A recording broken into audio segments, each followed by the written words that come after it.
68 years old, widowed, and just kicked out of the house by the very son she gave birth to, raised, and sacrificed her whole life for, like a useless servant. He stood in the middle of the living room, arms crossed, staring at me with icy eyes, and said, "Mom, pack your things. There's no place for you in this house anymore." But what Ryan didn't know, what my daughter-in-law Vanessa never expected, was that I had been preparing for this for a long time. And when the sleek black limousine pulled up in front of the house, I saw Ryan's face turn pale. If you're watching this story, please like, comment with the city you're watching in so I know how far my story has progressed. And subscribe to the channel so you don't miss the next part. I've replayed that morning so many times in my mind that the details have worn grooves into my memory. The way the autumn light slanted through the kitchen window, the smell of burnt coffee nobody had bothered to turn off, the sound of my own suitcase wheels scraping across hardwood floors I had paid for with my own hands. 68 years old, and I was learning what it felt like to be disposable. Let me tell you something about the house at 14 Crestwood Lane. I didn't just live there, I built it, not with a hammer and nails. I'm a 68-year-old woman with arthritis in both hands, not a construction worker. But I built it the way mothers build things, with money I had saved for 30 years, with weekends spent choosing tile samples and debating crown molding, with a check for $80,000 I had written from my own savings account 4 years ago when Ryan said they were short on the down payment and needed help. He had looked at me with those eyes, the same dark eyes as his father, and said, "Just until we get back on our feet, Mom. You know I'm good for it." I was good for it. He wasn't. My name is Evelyn Hartwell. My husband, Douglas, died 6 years ago from a heart attack that took him in his sleep, quiet and sudden as a light switching off. We had 41 years together, Douglas and I. He was a structural engineer who worked hard, laughed louder, and loved without conditions.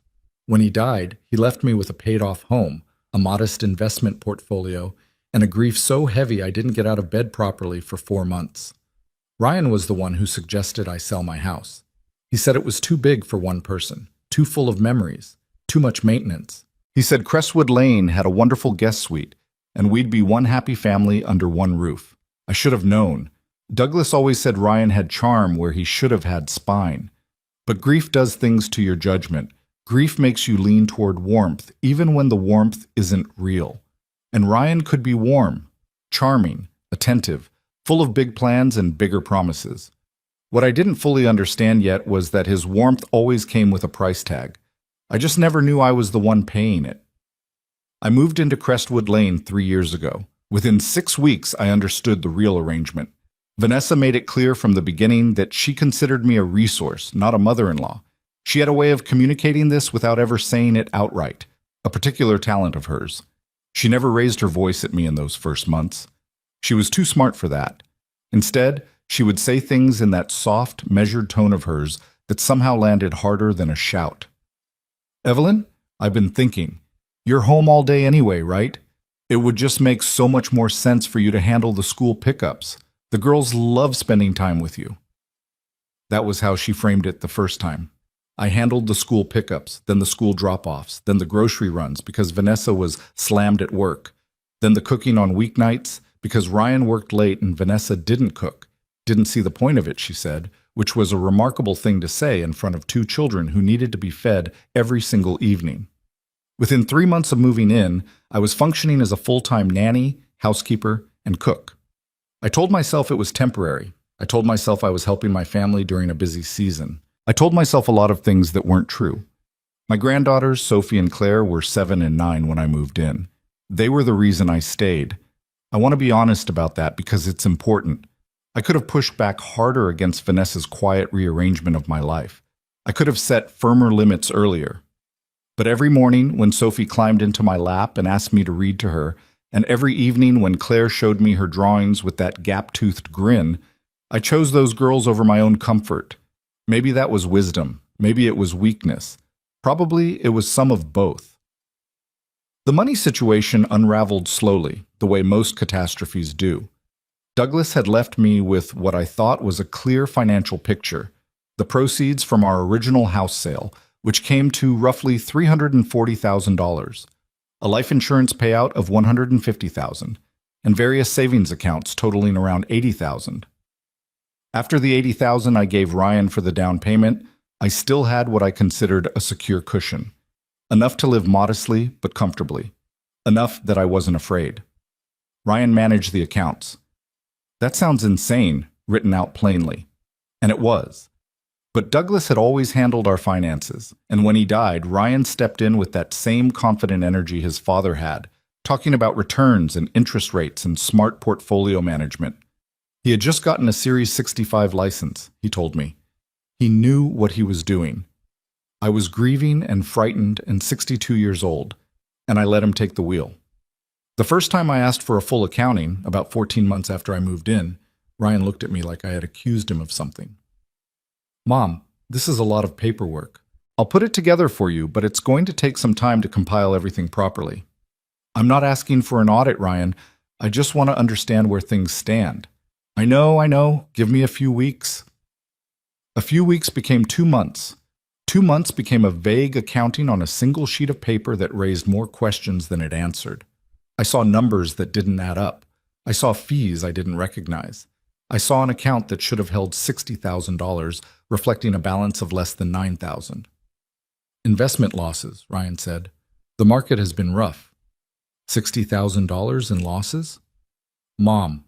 He said my name in that patient, slightly tired tone that meant he was about to explain something to me that he considered beneath his intelligence to explain. Markets fluctuate. This is why you can't just look at one snapshot and panic. I didn't push. I was embarrassed by how little I understood. I was afraid of damaging the fragile family peace I had been working so hard to maintain, and I didn't want to believe what part of me was already beginning to suspect. That's the part I have to live with, the not wanting to believe. The morning it all broke open was a Thursday in October. I remember because Thursday was the day Vanessa had her hair appointments, which meant she left the house in a good mood, lighter, almost pleasant. I had made breakfast for the girls and walked them to the bus stop in the cold, and come back to clean up the kitchen, which was something I did automatically by then, the way you do things that have become so routine they barely register as choices anymore. I was washing the last of the dishes when Ryan came in. He was already dressed for work, but he stood in the kitchen doorway with a look on his face that I didn't recognize at first. It wasn't his impatient look or his charming look or his defensive look. It was something flatter, something decided. Mom, he said, we need to talk. I turned the water off. I dried my hands on the dish towel. I looked at my son and I thought, here it is. Whatever this is, here it is. Vanessa and I have been discussing the living situation, he began. He wasn't meeting my eyes. He was looking at a point slightly above my shoulder, which was something he used to do as a teenager when he was about to say something he knew was wrong. We both feel like things have gotten a little crowded, and the girls are getting older, and we're thinking about using the guest suite as a home office, and Ryan, I said his name quietly. What are you saying? He looked at me then, and to his credit, or maybe to his shame, he looked like it cost him something, but not enough, not nearly enough. We're asking you to find your own place, Mom. The kitchen was very quiet. Outside, I could hear a leaf blower somewhere down the street, and the distant sound of a truck braking, and my own heartbeat, which had gone strange and slow. This is the house I helped pay for, I said. I know, and we appreciate that. We can work something out, some kind of arrangement. I wrote you a check for $80,000. Mom, I sold my home. I moved my entire life here because you asked me to. I have been cooking and cleaning and raising your daughters for 3 years, Ryan. I have not once asked you for rent or compensation or even... Nobody asked you to do all that. His voice had shifted. The guilty look was retreating behind something harder. That was your choice. You wanted to feel useful. That landed like a punch. I felt it in my chest. I wanted to feel useful. I repeated it slowly. That's what you're saying to me right now. Mom, don't make this dramatic. This is just a life transition. You can afford your own place. You have savings. This is actually probably healthier for everyone. What savings, Ryan?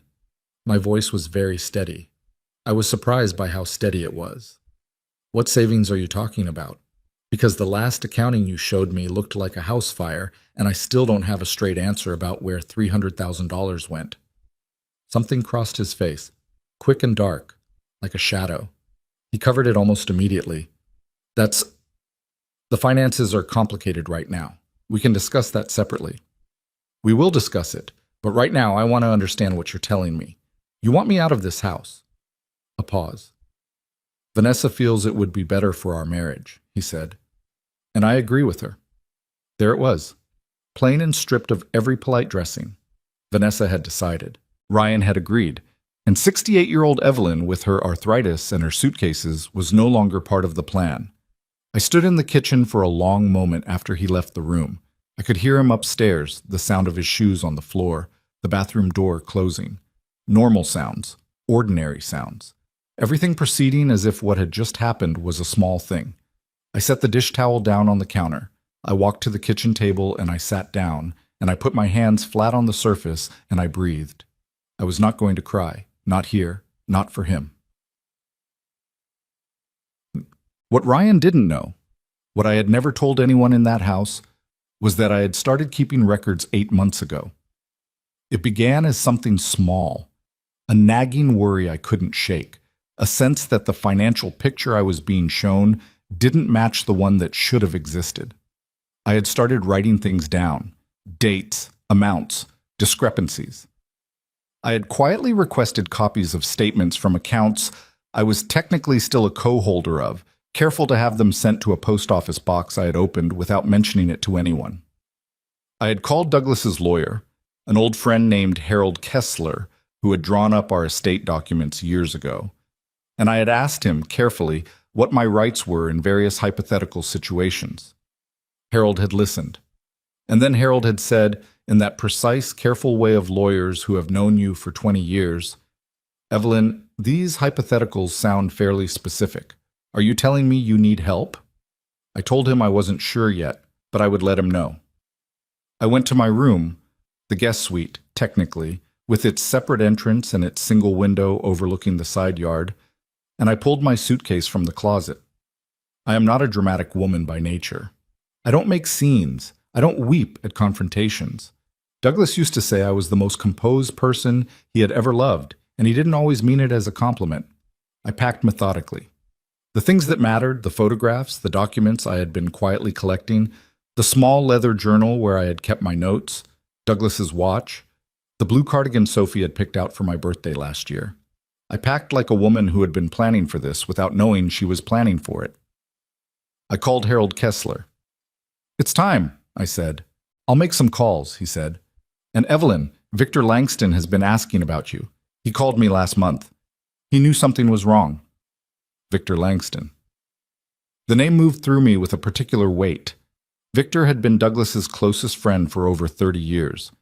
A self-made man who had built a commercial real estate empire from nothing, who had stood at Douglas's graveside with tears he didn't bother hiding, who had sent me a handwritten note 6 months after the funeral that said simply, "You are not alone. I hope you remember that." I had tucked it in the back of my journal and not called him because I didn't know how. "Tell him I remember," I said. I finished packing. I sat on the edge of the bed and looked around the room, the beige walls, the generic bedding Vanessa had chosen, the single shelf where I had placed a few photographs because I wasn't allowed to hang things without asking. I had spent 3 years in this room, in this corner of a house that had my money in its bones, making myself smaller and smaller so that Vanessa wouldn't find a reason to complain. I picked up my suitcase. I walked out. Vanessa arrived home at 12:30, which was early for her hair days. I was in the front hallway when she came through the door, and she stopped when she saw me with the suitcase. And for 1 second, just one, something almost like discomfort crossed her face. Then it smoothed out. "Oh," she said, "Ryan talked to you." "He did." "Good." She set her handbag on the entry table. My entry table, the antique one I had brought from my original home, the one she had once described as a bit heavy for the space. And she looked at me with that particular expression she had mastered over years of practice, the one that communicated calm superiority without a single unkind word. "I think this is really going to be better for everyone, Evelyn," Honestly, you need your own life, your own space. You've been a little too involved in the day-to-day here, and that's not really healthy for anyone. Too involved, I said. You know what I mean. I've been cooking your family's meals for 3 years, Vanessa. I've been driving your daughters to school and activities and doctor's appointments.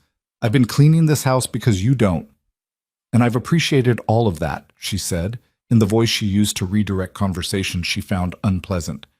But Ryan and I need space to be a family, just us. You understand? Where are the girls? I asked. School, obviously. I know they're at school. I walked them to the bus at 7:45 this morning. I want to know when I can say goodbye to them, because I won't be here when they get home. Something shifted in Vanessa's expression. Not guilt. I don't think Vanessa was built for guilt in the ordinary sense. More like calculation. An awareness that there were variables she hadn't fully accounted for. You can call them, she said. Any time. I'm their grandmother. I want to hug them, not call them. Of course. We're not trying to keep you from the girls, Evelyn. We just need some boundaries. Vanessa. I said her name the way I had never allowed myself to say it before. Flat. Final. Not a plea and not an argument. Just a door closing. We will talk about the girls, and we will talk about other things, but not today. I saw her open her mouth. I turned away. I was standing on the front steps with my suitcase when the car arrived. It was not subtle. It wasn't meant to be. A black Mercedes S-Class limousine gleaming like it had never met a dirty road, pulled to the curb at Crestwood Lane at 1:15 in the afternoon. The driver got out and opened the rear door, and Victor Langston unfolded himself from the back seat. Victor was 72 years old, silver-haired, broad-shouldered in a way that age had only slightly reduced. He wore a charcoal suit and no tie, and he walked up my front path the way he did everything.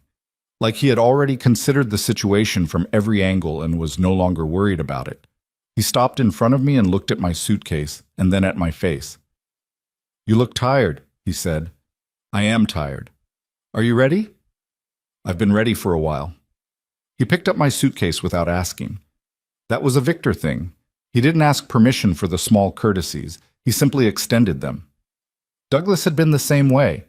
I had forgotten what it felt like, having someone just carry the thing without making you feel like you owed them something for it. We were almost to the car when I heard the front door open behind me. Ryan's voice. Mom. Mom, who is that? What's going on? I turned. Ryan was standing in the doorway, Vanessa just behind his shoulder. His eyes moved from me to Victor to the limousine, and even from that distance I could see him processing what he was seeing. The car, the suit, the way Victor carried himself, the easy familiarity between this powerful-looking man and his supposedly powerless mother. Who is that? Ryan said again, louder this time. An old friend, I said. Mom, wait. Can we talk for a minute?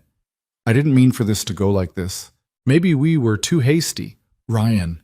I looked at my son, my firstborn, the little boy who used to fall asleep in the car on long drives, who cried when Douglas taught him to ride a bike without training wheels, who called me every day from college because he got homesick. I looked at the man he had become, and I made a choice about what I was going to say to him. I'll be in touch, I said, through my lawyer. The look on his face in that moment, the confusion, the beginning of something very much like fear, was not a thing I enjoyed. I want to be clear about that. I was not triumphant walking to that car. I was not vindicated. I was a 68-year-old woman who had just been asked to leave the home she helped pay for, and I was holding myself together through sheer stubborn will, and the only thing I let myself feel in that moment was the solid ground beneath my feet. Victor held the car door. I got in without looking back. The inside of the limousine was warm and quiet. Victor sat across from me, and for a few minutes neither of us said anything. The city moved past the tinted windows. You should have called me sooner, Victor said finally. I know. Douglas would have been furious. Douglas would have handled it himself and not told me until it was over. A corner of Victor's mouth moved. That's fair. I pressed the back of my hand to my eye. I was not going to cry. I had decided that, but my body wasn't entirely on board with the decision. I don't know how much is left, I said, of what Douglas left me. I think he's taken money, Victor. I think it's been going on for a long time and I didn't see it, or I didn't want to see it. Victor was quiet for a moment. Harold sent me the documents you collected, he said carefully. I looked at him. He thought a second set of eyes might be useful, Victor said. Someone who understood financial structures. I hope that's all right. What did you see? Victor looked out the window for a moment and then back at me. His face was controlled, but I had known this man long enough to read the things underneath control. What I saw was anger, contained and cold and very thorough. Enough, he said. We saw enough. The penthouse was not what I had expected, though in hindsight, I don't know what I had expected. Victor Langston was a man who had built his entire adult life on quality. Not showiness, not excess, but the kind of quiet, enduring quality that doesn't announce itself. The apartment was on the 31st floor, floor-to-ceiling windows looking out over the city's skyline, spare and warm, and nothing like the showplace it could have been. A woman named Greta, who had worked for Victor for 17 years, showed me to a guest suite that was bigger than my room at Crestwood Lane and entirely different in character. There were fresh flowers on the bedside table. There was a key on a small silver ring. "This is your key," Greta said simply. "For coming and going as you please." I held it for a moment. Such a small thing, a key to a door. But I had not had a key that felt like my own in 3 years, and my hand closed around it tighter than I intended. That night, Victor and I sat at the kitchen table with tea and the documents Harold had forwarded, and I began to see, for the first time, laid out and labeled and annotated by a man who understood exactly what he was looking at, the shape of what my son had done to me. It was worse than I had let myself imagine. The $80,000 for the down payment, there were no repayment records. Not because the repayment had been delayed, but because Ryan had reclassified it in his own records as a gift. On paper, the money no longer existed as a debt. 3 separate transfers from an account jointly held in my name and Ryan's, transfers totaling $162,000, made in small increments over 26 months, structured specifically to avoid triggering automatic reporting thresholds. The transfers bore my digital signature. I had not made them. A life insurance account in Douglas's name, which Ryan had been listed as secondary executor. It should have held the full $150,000 of the payout, minus a modest distribution at the time of Douglas's death. The current balance, $11,000. I sat with these numbers for a long time.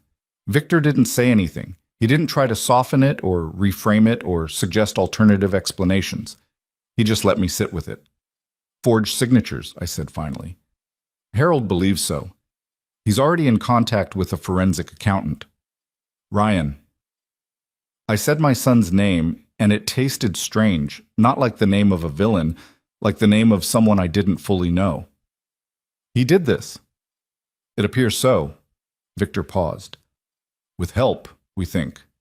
Some of the transfers show a level of financial sophistication that doesn't match Ryan's background. There may have been guidance." "Vanessa." I didn't say it as a question. Victor didn't confirm or deny it. He just looked at me steadily. "There are things still being investigated," he said. "Don't get ahead of what we can prove yet." I nodded. I picked up the tea. My hands were steady, which surprised me. Everything inside me felt like a building whose foundation has just been quietly removed, still standing, technically, but not by anything real. "Victor," I said, "what does this add up to? In total, what did he take from me?" Victor was quiet for a moment, then, "Based on what we can document so far, somewhere between $400,000 and $500,000. Maybe more." The number sat in the air between us like something with mass. $500,000. My retirement. Douglas's legacy. The safety net I had believed was there every single time life had felt uncertain. Gone. Transferred, reclassified, forged, quietly bled away over years by the son I had trusted because he had his father's eyes and knew which words to use. I set the teacup down. I looked out the window at the city lights, 31 floors up, and I thought about Ryan standing in that doorway, with fear on his face, asking who Victor was, asking me to wait, suddenly uncertain about something he had been completely certain of an hour before. He should be uncertain, I thought. He should be very uncertain. I'm going to need Harold to file, I said. He's ready when you are. And I want everything documented, every transfer, every signature, everything. Already in progress? I turned away from the window. I'm angry, I said. It came out almost like a confession. I know. I don't feel sorry for him yet.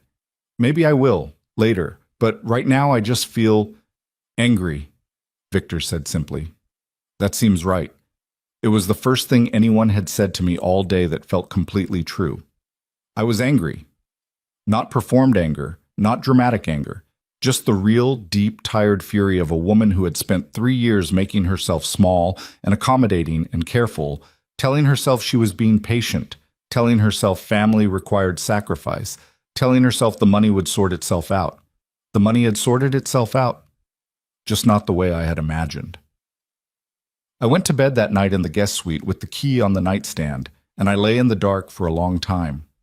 I thought about Douglas. I thought about the girls, Sophie and Claire, who would come home from school today to a house without me in it and would ask where Grandma was and hear whatever version of the story Ryan and Vanessa decided to tell them. I thought, they used my love for those children against me. They knew I wouldn't leave as long as those girls needed me. They used it. And then I thought, you stayed too long because you needed them too. Be honest about that. You needed to feel necessary. That's also true. Both things were true. I held both of them in the dark, because that's what you do when you're 68 years old and you've stopped letting yourself off too easily. You hold the uncomfortable things. You don't look away from your own part in it, but you also don't accept the parts that weren't your fault. I closed my hand around nothing, the shape of the key I'd left on the nightstand. I was still here, battered and robbed and thrown out of a house I had helped build, but still here, still thinking, still breathing. And tomorrow, with Harold Kessler and a forensic accountant and Victor Langston at a kitchen table, we were going to begin putting a number on exactly what had been taken from me. I was 68 years old, widowed, exhausted in a way that went down to my bones. And I was just getting started. I slept badly and woke early, which had been my pattern for years in which I had stopped fighting. By 6 in the morning, I was sitting at Victor's kitchen table with a cup of coffee I had made myself, watching the city come alive 31 floors below me. The delivery trucks, the early joggers, the lights in office buildings switching on one by one like a slow conversation starting up. It was oddly peaceful. The kind of quiet that only exists before the world remembers what it has to be angry about. I was already angry. I had woken up angry, which was new for me. Usually my first emotion of the morning was something closer to resignation, a low-grade heaviness I had gotten so used to that I had stopped identifying it as unhappiness. Sitting in Victor's kitchen, in clothes I had packed myself, with a key on the nightstand that was mine and no one else's, I realized I had been confusing survival with contentment for a very long time. Greta arrived at 7 and seemed unsurprised to find me already up and halfway through the coffee. She moved around the kitchen with the quiet efficiency of someone who has organized her life around anticipating what other people need, and within 20 minutes there was toast and fruit on the table and the particular smell of a real breakfast being prepared, and I sat in the middle of it feeling something I hadn't felt in so long I almost didn't recognize it. Safe. I felt safe. Victor appeared at 7:30, already dressed, carrying reading glasses he hadn't needed when he was younger. He looked at me across the table and said, "Did you sleep?" And I said, "Some." And he nodded like that was the answer he had expected. We didn't perform cheerfulness at each other. It was one of the things I had always respected about him. Victor didn't waste energy on social pretense. He was kind, but he was direct. He saw the situation as it was, and he dealt with what was actually there. "Harold will be here at 9, he said. "He's bringing the forensic accountant. A woman named Patricia Chu, she's worked financial fraud cases for 18 years. She's very good." "How bad is it going to get?" I asked. "The meeting." Victor considered this. "It's going to be detailed," he said carefully. "Some of it will be hard to hear laid out formally. Things you already know, but haven't had to hear someone say out loud with dates and dollar amounts attached. I can handle it. I know you can. He said it without inflation, which made it mean more. I just want you to be prepared for the gap between suspecting something and having it confirmed in writing. That gap, as it turned out, was enormous. Patricia Chu arrived with Harold precisely at 9. She was somewhere in her late 40s, compact and precise, with a document case she carried like it weighed nothing and eyes that missed very little.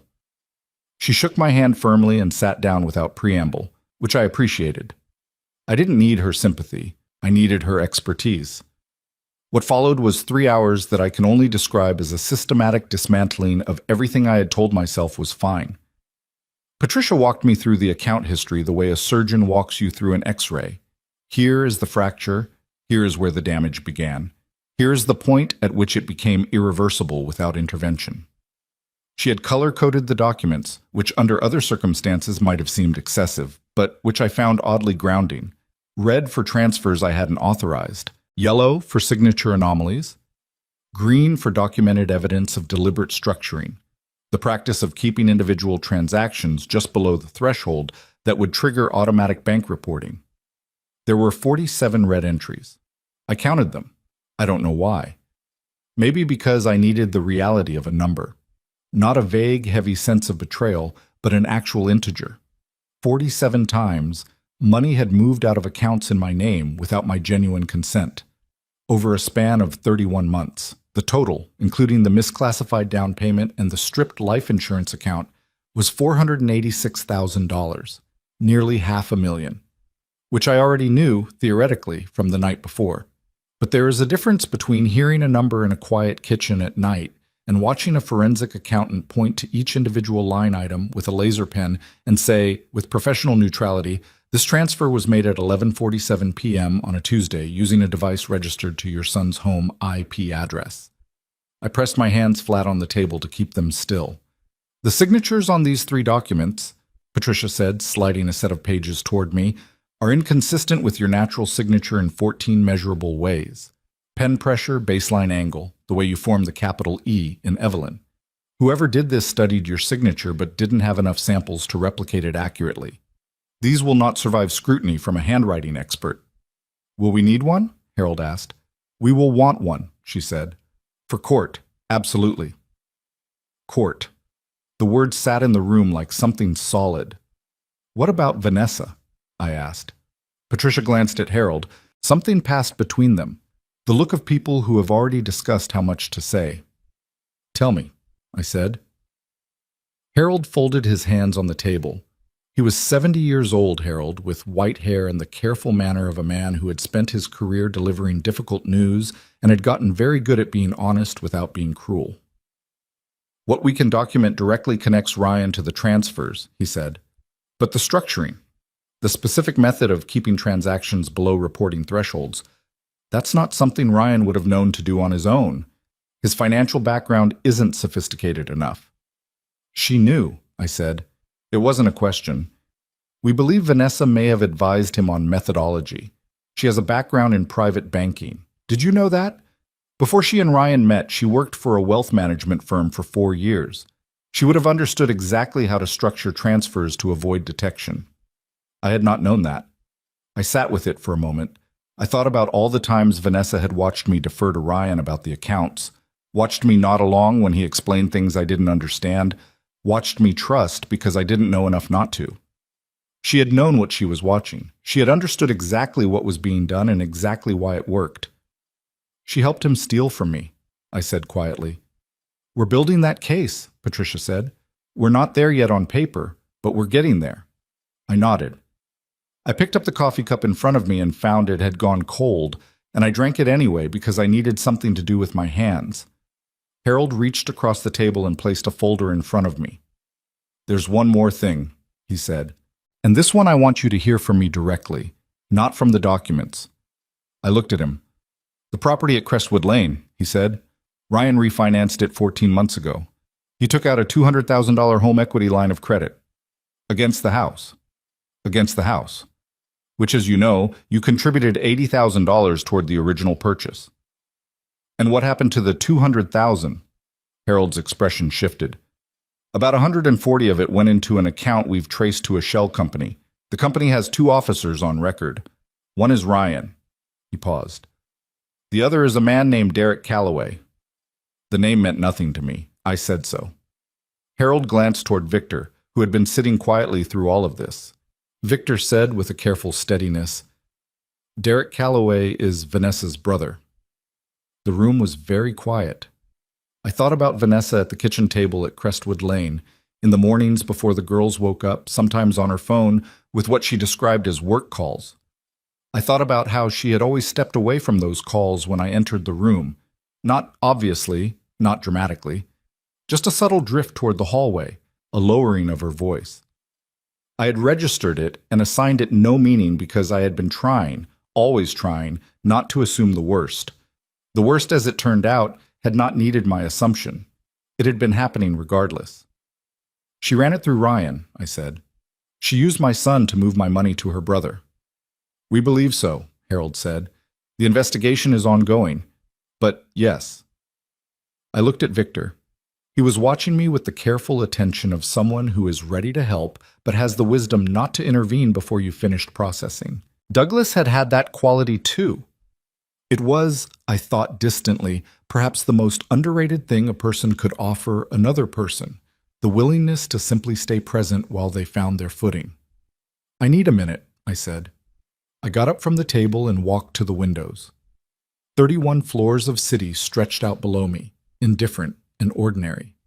People going about their lives, none of them knowing that in this apartment, a 68-year-old woman was learning the full shape of what her family had done to her. My son. My son had stood in the kitchen 2 days ago and told me I needed to find my own place. He had said it with that look of mild guilt barely covering something harder. And all the while, behind that look were 47 transactions, forged signatures, a shell company, and a brother-in-law I had never met who had received $140,000 that should have been mine. I had a flash of Ryan at 12 years old, the year Douglas had caught him lying about a broken window and grounded him for 2 weeks. Ryan had cried so hard he gave himself a headache. I just didn't want to get in trouble, he had sobbed. I didn't mean for it to go that far. Douglas had held him anyway, after the punishment was clear and agreed upon. He had said, "We love you completely, and we will not accept this behavior. Both things are true. Both things were true then. They were still true now. I love my son, and I was going to hold him accountable for every single dollar." I turned back to the room. "Let's file," I said. Ryan called that afternoon. I let it go to voicemail twice, and then I answered on the 3rd call because I decided I was done letting him manage my timing. "Mom." He sounded rattled. Not the confident, slightly weary version of Ryan I was used to, but something younger and less composed. "Who was that man?" "Yesterday, at the house." "Victor Langston," I said. "You've met him, Douglas's funeral." A pause. He's a real estate developer. Why does he? He's a friend. He's been a friend for a long time. I should have called him sooner." "Mom, I don't understand what's happening. I got a call from someone at Harold Kessler's office this morning. They're asking for documents, financial records going back 3 years. What is this?" "It's exactly what it sounds like, Ryan." "Mom." His voice shifted. The rattled quality sharpened into something that might have been anger, or might have been fear dressed up as anger. With Ryan, those two had always looked alike. "I think you're overreacting. I know things have been tense, but this is family. You don't lawyer up on family over a housing situation." "This isn't about housing," I said. Silence. "The transfers, Ryan," I said. "The 47 transactions, the structured amounts, the signatures on the account documents that don't match mine, the life insurance account that has $11,000 in it instead of the $150,000 your father left me. Do you want to keep talking about overreacting?" The silence on the other end of the phone was a very particular kind. Not the silence of someone who doesn't know what you're talking about. The silence of someone who has just understood that you know exactly what you're talking about. He started, stopped. "Those accounts had losses. The market, Patricia Chu sends her regards, I said. I don't know why I said it that way. Maybe because I had spent 3 years being gentle and careful, and it had cost me nearly $500,000, and I was done being gentle about things that didn't deserve it. Who is Patricia? Forensic accountant, I said. She's worked fraud cases for 18 years. She finds the things people think they hid. Ryan, I'm going to tell you something, and I'm telling you this once because I'm your mother, and that still means something to me, even if it apparently stopped meaning something to you a long time ago. Get a lawyer. Get a good one. Not a real estate lawyer, a criminal defense attorney. Criminal, his voice cracked on the word. Actually cracked, like a teenager's. Mom, this is insane. This is not... I never meant for any of this to... Get a lawyer, I said again. That's all I have to say to you right now. I ended the call. I sat with the phone in my lap for a minute. My heart was beating fast, which I hadn't expected. I had thought I was past the physical responses, the adrenaline, the trembling hands. But your body doesn't get the memo that your mind has already made its decision. Your body keeps responding to the person on the other end of the phone like he's still your child, still someone you're responsible for protecting. Maybe, some part of me thought, he still is. Maybe that doesn't go away. Maybe I'll feel responsible for him until the day I die, and maybe that's just the sentence that comes with loving someone who hurt you. But responsibility and accountability aren't the same thing. I had confused those two for years. What I owed Ryan was honesty and the chance to face what he had done. What I did not owe him was silence. Victor found me on the balcony an hour later, standing with my arms crossed against the October air, looking at the skyline and not thinking about anything in particular, which was its own kind of thinking. He called, Victor said. It wasn't a question. Yes. How did it go? I told him to get a criminal defense attorney. I paused. He sounded like he was going to be sick. Victor was quiet for a moment. Then, do you feel better or worse?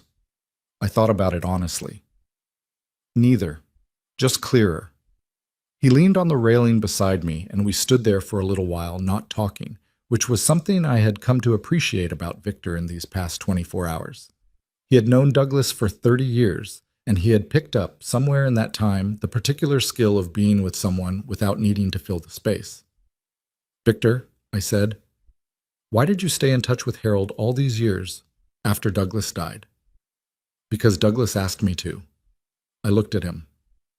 A few months before he passed, Victor said. He kept his eyes on the skyline. He didn't know it was coming. He wasn't sick yet, or didn't know he was, but we were having dinner and he said, out of nowhere, you know how Douglas was? He'd just say things when he had them. He said, Victor, if something happens to me, watch out for Evelyn. She trusts too much. She always has. It's one of the best things about her, and I've always worried it would cost her. My throat closed. I looked away. I should have acted sooner, Victor said. I reached out to Harold when things started not adding up. I should have pushed harder. You couldn't have known. No. But I should have tried. He paused. I'm trying now. I nodded. I wasn't going to cry. I was absolutely not going to cry on Victor Langston's balcony about something my dead husband had said. I cried a little anyway. Not dramatically. Just a few tears I wiped away quickly with the back of my hand, the way you do when you're crying about something too true to pretend you're not crying about. Victor pretended not to notice, which was exactly right. That evening, after Greta had gone home, and Victor had retreated to his study to deal with what I imagined was a significant backlog of actual work he had been ignoring while he helped me, I sat at the kitchen table alone with the documents spread out in front of me, and I did something I hadn't allowed myself to do in 3 years. I started writing it all down. Not the financial records. Those were Patricia's job. But the other things. The moments that hadn't seemed significant at the time but looked completely different now. The way Vanessa had steered me toward giving Ryan the account access, framing it as thoughtfulness on her part. The conversations Ryan had with me about my money that always ended with me knowing less than I started with somehow, and feeling vaguely that I had been irrational to worry.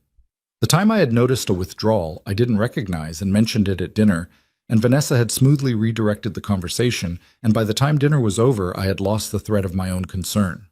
They had been careful. They had been patient. Whatever else I believed about my son, I had to acknowledge that the scheme, Vanessa's scheme, I was increasingly certain that Ryan had participated in and probably convinced himself was temporary, was alone, was something he'd fix before it became a problem, had required a level of sustained, calculated effort that was difficult to look at directly. Because looking at it directly meant acknowledging that Ryan had sat across from me at breakfast for 3 years and lied. Every morning, with the coffee and the toast and the ordinary talk about the weather and the girls' school schedule, all of it, backdrop to a deception that was eating me hollow from the inside. I wrote it all down, every moment I could remember. I wrote for 2 hours until my hand hurt and my eyes were tired, and the list covered 6 pages of yellow legal pad paper that I would give to Harold in the morning. When I finally stopped, I sat back and looked at what I had written and thought, you should have seen it. And also, you couldn't have seen it because you didn't want to. And also, neither of those things is an excuse for what they did. 3 true things, all at once. That's what betrayal by someone you love actually feels like.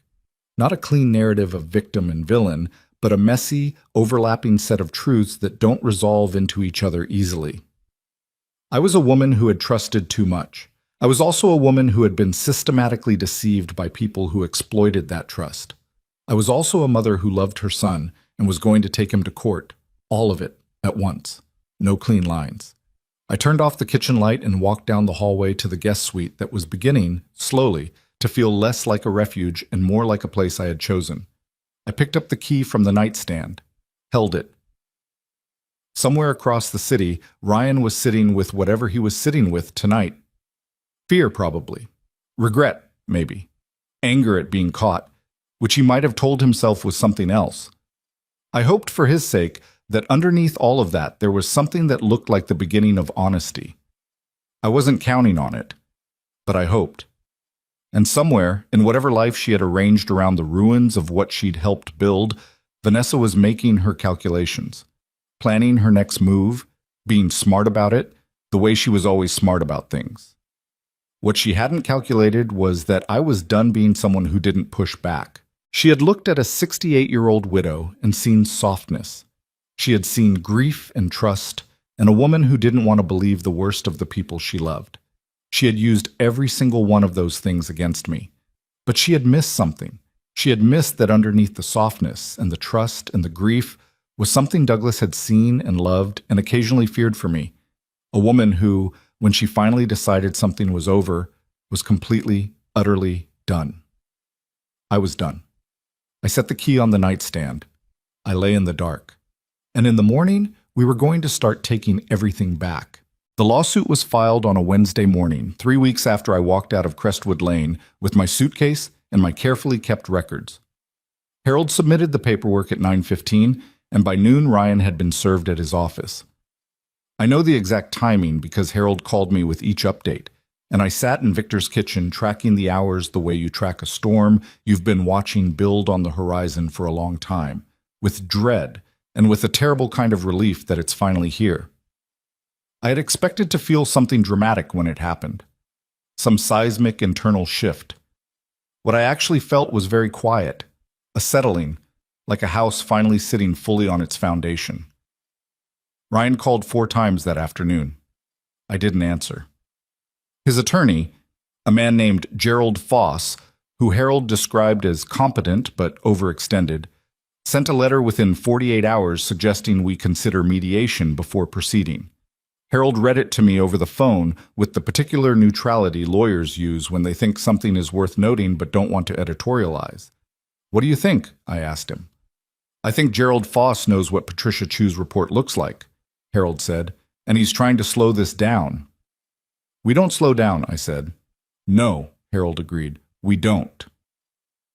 What I hadn't anticipated, what nobody had fully prepared me for, was the way the weeks between filing and the first formal legal confrontation would feel. I had imagined action would bring clarity. Instead, it brought a specific kind of waiting that was harder than anything that had come before it, because now everything was real and documented and moving forward, and I had nothing to do but exist inside it. I filled the time by rebuilding things. The first call I made was to Sophie's school. I introduced myself to the office coordinator as the girl's grandmother and asked to be kept on the emergency contact list. There was a brief pause on the other end, the kind that told me my name had been removed. I kept my voice even and provided Victor's address and my cell number and said I would appreciate being notified of any school events. The coordinator said she would note the update. I thanked her and sat with the particular sick feeling of understanding that even the small administrative connective tissue of my grandchildren's lives had been quietly cut. Vanessa's work. Sophie called me herself 4 days later from what I later understood was a friend's phone, because her own had been set with parental restrictions that blocked my number. She was 9 years old and she called me from her school friend Emma's house and said, "Grandma, why aren't you home?" in a voice that told me she had been told something but didn't believe it. "I moved to a new place, sweetheart," I said. "I'm going to come see you very soon. Mom said you wanted to live somewhere else." "I do live somewhere else now, but that has nothing to do with how much I love you and Claire." "Claire cried at dinner," Sophie said matter-of-factly, in the way of 9-year-olds who report emotional data without softening it. "She said you forgot us." That one hit me in a place I hadn't fully armored. I closed my eyes for 3 seconds and breathed. "I did not forget you," I said. "I will never forget you. You tell Claire that from me." "Can I have your new number?" "Yes. Write it down right now." She did. I heard the scratch of pencil on paper, and I thought about all the mornings I had made her breakfast and walked her to the bus, and how completely ordinary those mornings had seemed, and how much I would give to have one of them back. This is what people don't tell you about family betrayal. It doesn't only take what it takes directly. It takes the small, ordinary things that existed around it. The breakfasts, the bus stops, the ordinary Wednesday mornings that you didn't know to treasure because you thought they would simply continue. I told Sophie I loved her and to take care of her sister, and after we hung up I sat for a while doing nothing at all. What? The formal meeting, what Harold called a preliminary settlement conference, and what I came to think of simply as the day everything broke open, was scheduled for a Thursday in mid-November, 6 weeks after the filing. It was held in the offices of Harold's firm on the 14th floor of a downtown building, in a conference room with a long mahogany table and windows that looked out on nothing particularly meaningful. Harold and Patricia Chu sat on my side. Across the table were Ryan and Gerald Foss. Ryan looked terrible. That is not something I say with satisfaction. He looked like a man who had not slept properly in weeks, which I suspected was true. He was thinner than he'd been at Crestwood Lane, and there was something in his face that I had not seen since he was a teenager, caught in something he couldn't get out of. A hunted quality, a desperate alertness that wasn't the same as intelligence. He looked at me when he came in, and then looked away quickly, which told me more than if he'd held my gaze. Vanessa was not in the room. I had expected her. Her absence was, Harold had told me beforehand, strategic. Foss had advised Ryan to appear as a solo actor, to distance the presentation of his case from his wife. It was a reasonable legal maneuver, and it changed nothing about what we knew. Gerald Foss opened by suggesting again that this matter might be better resolved through private mediation, that it was a family situation with complexity that the courts would struggle to fully appreciate, that his client was prepared to engage constructively. He said all of this in the measured, unhurried tone of a man buying time, and Harold let him finish without interrupting. Then Harold opened Patricia Chu's report and placed it in the center of the table and said, "Let's talk about the 47 transactions." The room changed when he said that. Gerald Foss's face didn't move. He was too experienced for that, but Ryan's did. Something went through it like a cold current. His jaw tightened.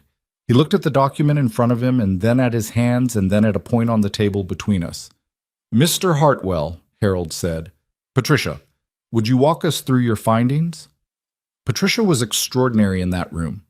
She had the quality of someone who has done this so many times that the human drama of it no longer touches her. Not because she's indifferent, but because she has learned to be the anchor in the room rather than part of the current. She walked through the findings with the same systematic clarity she had used with me, and she did not soften anything, and she cited dates and account numbers and transfer amounts with a precision that left no interpretive room. When she got to the structured transfers, the deliberate pattern of keeping amounts below reporting thresholds, Gerald Foss shifted in his seat. The pattern of transaction sizing, Patricia said, pointing to a highlighted column, indicates knowledge of bank reporting regulations and deliberate effort to stay beneath the threshold. This is not consistent with negligent financial management. It is consistent with intentional avoidance of detection.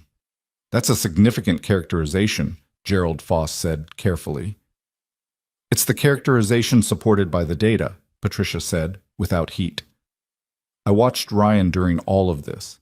He was very still. The stillness of a person who has understood that the situation is worse than their lawyer told them it would be. At one point, he put his hand over his mouth, a gesture I recognized from his childhood. He used to do it when he was trying not to cry and was losing the battle. I registered it and set it aside because I could not afford to follow that feeling to wherever it led. Not yet. Gerald Foss asked for a recess after Patricia finished. Harold agreed. Ryan and his attorney stepped into the hallway, and I sat in the conference room with Harold and Patricia and looked at the documents on the table and thought about how different this was from every version of my life I had imagined. Harold poured me a glass of water. "You're doing well," he said. "I'm sitting here," I said. "That's all I'm doing. Sometimes that's enough." The recess lasted 20 minutes. When Ryan and Foss came back in, something had shifted. Ryan sat down and looked at me directly for the first time since the meeting started, and what I saw in his face was something I hadn't expected and wasn't ready for. It looked like shame. Not the performed shame of someone trying to manage consequences, but something rawer, something that looked like a person finally standing in the full light of what he had done. "Mom," he said. Foss put a hand on his arm. "Ryan." "No." Ryan pulled his arm away, not roughly, but definitively. "I need to say this." He looked at me, and his voice was unsteady in a way that I don't think he planned. "I know what those documents show. I know what it looks like. I'm not going to sit here and tell you the numbers are wrong." A pause. "I told myself it was temporary, that I was going to put it back, that it was just, I needed to get ahead of some things, and I was going to fix it before you ever needed to know." The room was very quiet. "That's not an excuse," he said. "I know it's not an excuse. He stopped. Something moved through his face. "I'm sorry, Mom. I know that doesn't cover it. I know that doesn't even come close to covering it." I looked at my son. I thought about Douglas saying both things are true. I thought about Sophie calling from a friend's phone because my number had been blocked. I thought about $486,000 and 47 transactions and a life insurance account with $11,000 left in it. "It doesn't cover it," I said. "You're right about that." He nodded, like he had expected that, like he deserved it. Gerald Foss, whose job was to prevent his client from making unguided admissions in formal settings, looked pained but said nothing. He had apparently assessed that stopping Ryan was both futile and potentially more damaging than letting him speak. "There are things I need to ask you," I said to Ryan, "and I need you to answer me honestly. Not because of the lawyers. We'll handle what the lawyers handle. But because I'm your mother, and I need to hear it from you." Ryan nodded. How much of this was Vanessa? The pause before he answered was itself an answer. She understood things about finance that I didn't. She helped me understand how the accounts worked, how to structure things. Did she know the money was mine? Did she understand where it came from? He looked at the table. Yes. Was it her idea? A longer pause. Gerald Foss made a small sound that was not quite an objection and not quite a word. Ryan ignored it. "The first time," he said slowly, "I brought it to her. I was behind on something, a business deal that went wrong. She helped me figure out how to fix it quietly. After that," he stopped. "After that, it was both of us. I'm not going to put all of this on her. I knew what I was doing." That honesty cost him something. I could see it. And I want to be accurate about what I felt watching it. I felt grief. Not sympathy that erased accountability, but grief. The way you grieve when something you once had is confirmed beyond saving. I had known, in the abstract, that this version of Ryan existed. Sitting across from him, hearing him say it plainly, was different from knowing it. "The shell company," Harold said, cutting back in with the steadiness of someone who knew the emotional current in the room needed redirecting toward the evidentiary. The account held jointly with Derek Calloway. Ryan, that's your wife's brother. Ryan closed his eyes briefly. Yes. Was Vanessa directing funds through that company? Gerald Foss said, I'm going to advise my client not to answer that one. Ryan looked at his attorney, then back at Harold. You already know the answer, he said, or you wouldn't be asking it in that order. Harold said nothing, which was itself a confirmation. The meeting went on for another hour and a half. By the end of it, Gerald Foss had indicated that Ryan was prepared to cooperate fully with the financial investigation in exchange for consideration in sentencing discussions, a phrasing that told me the conversation had moved, in this room, from civil lawsuit to something that involved criminal exposure. Patricia Chu collected her documents with the same unhurried precision with which she had laid them out. When Ryan stood to leave, he looked at me one more time. He opened his mouth and then closed it, as if he had run out of words that were adequate. I understood the feeling. I was experiencing it myself. The girls miss you, he said finally. It was a strange thing to end on, and maybe he knew that, but it was also the truest thing he'd said all day. I know, I said. We're going to fix that. Whatever else happens, we are going to fix that. He nodded. He left. I sat in the conference room after the Hartwell side had gone, and I looked at the empty chairs across the table, and Harold gave me a moment before he started talking about next steps. Outside the window, the city was doing what cities do in the middle of the afternoon, moving, indifferent, continuous. The world did not stop for any of this. It never does. There's something else, Harold said after a while. I looked at him. We received a document this morning from an anonymous source. We don't know who sent it yet. It's a set of communications. He paused. Between Vanessa and Derek Calloway, going back 2 years. He slid a folder across the table. I opened it. The first page was a series of text messages printed out and time-stamped. I read the first 3 exchanges and felt the ground shift under me in a different way than it had before. Not the sickening drop of financial betrayal, but something stranger and colder. The messages weren't about money. They were personal. Intimate in a way that didn't belong between a woman and her brother. The language was unmistakable. I read it twice to make sure I was understanding correctly. Derek Calloway, I said carefully. He isn't Vanessa's brother. Harold's expression was very controlled. We don't believe so. No. We think the brother's story was a cover. Based on these messages and the financial records together, we believe Derek Calloway is someone Vanessa has been involved with for at least 2 years, possibly longer. I set the folder down. I looked at Harold. She was using Ryan, I said. She was using my son. She moved money through him to her twin, to this man. And Ryan didn't even know what she actually was to him. We believe Ryan genuinely didn't know about the personal relationship, Harold said. He knew about the financial arrangement. He believed Derek was who Vanessa said he was. I thought about Ryan in the conference room 20 minutes ago, saying I'm not going to put all of this on her with what looked like genuine moral effort.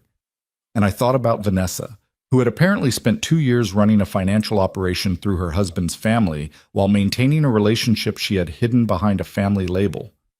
Ryan had been complicit. He had stolen from me. Those were facts I was not going to rewrite, but he had also been lied to, in a different and possibly more intimate way than I had been. He doesn't know, I said. Almost certainly not. I stood up. I walked to the window. 14 floors down, people moved in and out of the building's revolving doors, bundled against the November cold, going about their afternoons. Normal lives. The ordinary, ongoing world. My daughter-in-law had run a con inside a con. She had deceived my son while using him to deceive me, and somewhere on the other side of the city she was living in my son's house on my son's income, with no visible awareness that the entire structure had just collapsed. I thought, when does she find out? When does she walk into a room and realize the game is over? Not yet. That was the answer. Not quite yet. The investigation was still building. The documents were still being processed. Vanessa, as of this moment, still believed she was ahead of everything. She wasn't. I turned back to Harold. When do we move on Vanessa directly? Soon, Harold said. The financial fraud case connects to the personal relationship because the funds went to Calloway. Once we establish that Calloway and Vanessa were not related, the fraud angle changes significantly. The DA's office has been briefed. The DA, I said. This crossed into criminal territory, Evelyn. This isn't just a civil dispute anymore. Between the forgery, the structured transfers, and what these messages suggest about the actual destination of the funds, we're looking at wire fraud, forgery, potentially conspiracy charges. Wire fraud, forgery, conspiracy. These were words I had known as categories of bad things that happened to other people in news stories. Sitting in a law office on the 14th floor with my late husband's friend's help and my own 6 pages of yellow legal pad notes, I had to adjust the entire orientation of my understanding to accommodate the fact that they now applied to my family, my son's wife, my son. How are the girls being protected through all of this? I asked. It was the thing I kept coming back to. Whatever happened to the adults in this story, said, and things were going to happen, significant things, things with legal consequences. Sophie and Claire were 9 and 7 and entirely uninvolved in any of it except as the people who would be most affected by the fallout. Ryan has been cooperating, Harold said. As part of that cooperation, he's indicated he wants to ensure stable care for the girls throughout the process. He asked, specifically, whether there was any possibility of you being more involved with them again. I hadn't expected that. I sat with it. He asked that, I said. This morning, before the meeting, through Foss. I looked at the folder on the table with Vanessa's messages in it. I thought about Ryan saying the girls miss you at the end of a meeting that had essentially been the formal beginning of the end of his life as he had built it. I thought about all the ways a person can be simultaneously guilty and grieving, complicit and lost. Tell him yes, I said. Tell him that regardless of what happens legally, I am their grandmother, and that is not something that gets suspended. Harold nodded. He made a note. I picked up my coat. I looked around the conference room one more time. The documents, the chairs, the water glasses, the ordinary institutional space where something irreversible had just happened. The meeting was over. The legal machinery was moving. Things were going to get worse before they got better. But something else was also true. I had walked into this room as the person my son had tried to discard, the woman he had stolen from, the grandmother who had been quietly cut from the school contact list. I had sat across from him with documented evidence of what he had done, and I had not flinched, and I had not apologized for knowing the truth, and I had said what needed to be said.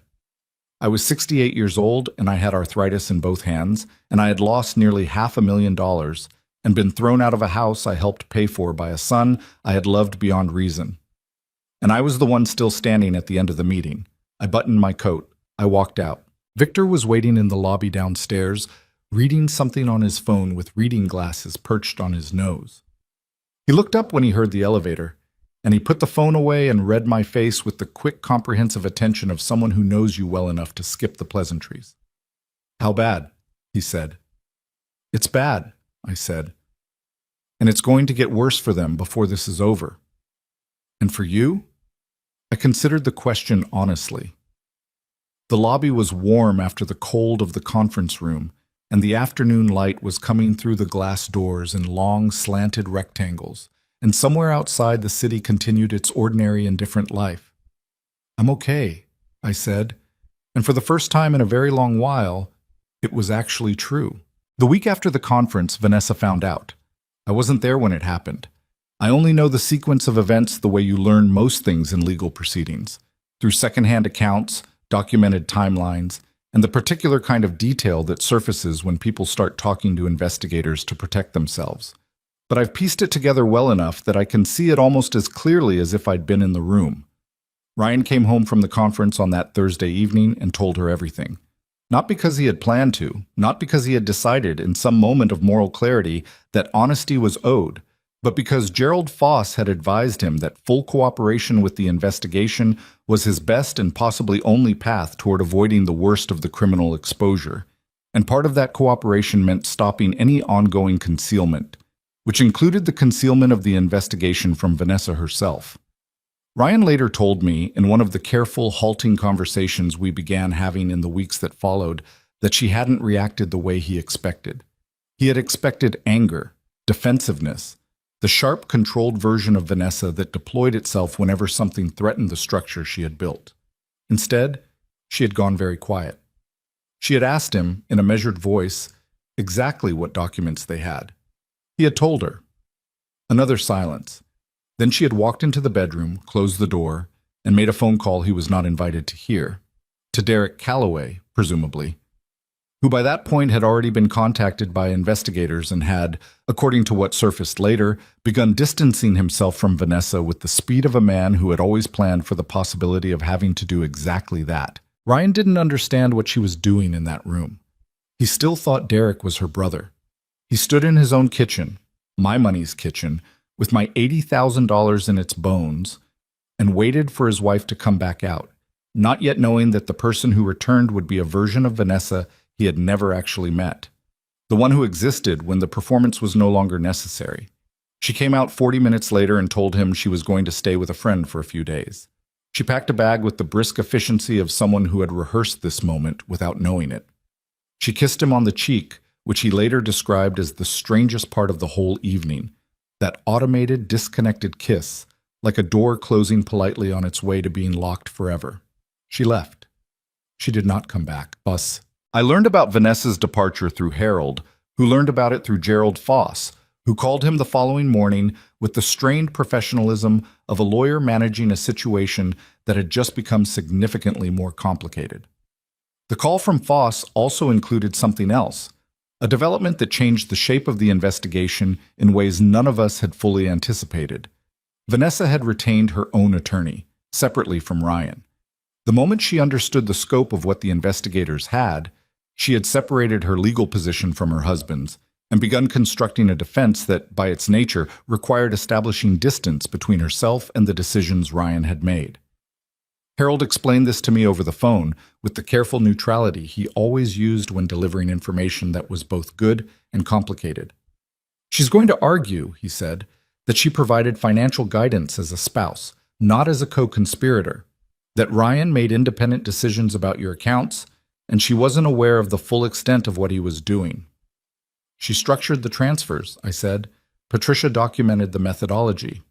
"Yes, and that's the heart of the case against her, but expect her to fight it." "She's going to throw Ryan under the bus," I said. A pause. "She's going to attempt to separate herself from his exposure," Harold said carefully, which in practical terms, yes. I sat with this for a moment. The thing that struck me, the thing that kept striking me in different ways every time a new piece of the story surfaced, was the consistency of it. Vanessa had been running calculations since the beginning. Every decision she had made, from the moment she married Ryan, had been made with a version of this moment somewhere in the background. She had structured the finances so she could claim ignorance. She had used Derek as a laundering point so the money's destination could be obscured. She had maintained the brother story as a firewall against exactly this kind of investigation. She had planned for getting caught. She just hadn't planned on Patricia Chu and 31 months of documented transaction history and the anonymous messages that had arrived on Harold's desk. "Who sent those messages?" I asked. I had been wondering since the moment Harold placed the folder in front of me. The ones between Vanessa and Calloway. "We don't know definitively," Harold said. "We have a theory." "Tell me." "We think it may have been someone in Calloway's circle, someone who knew what the arrangement was and decided, when the investigation started moving, that being the source was better than being caught as a participant. Someone who panicked and chose self-preservation over loyalty, which was, I supposed, entirely consistent with the world Vanessa and Derek had apparently inhabited together. When people build their lives on calculated self-interest, they tend to surround themselves with others who operate the same way. And when things collapse, everyone looks for the exit at the same time. I didn't feel vindicated learning this. I want to be honest about that.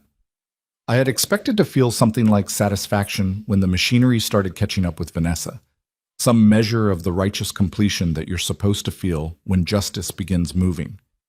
What I actually felt was tired, and sad in a way that had nothing to do with Vanessa personally, and everything to do with what her existence in my son's life had cost. Ryan, the girls, me, the version of our family that might have existed if he had chosen differently. That's the grief nobody prepares you for, Not the grief over what was done to you, but the grief over what might have been. Itik. I saw Ryan for the first time outside of a legal context on a Saturday morning, 5 weeks after the conference.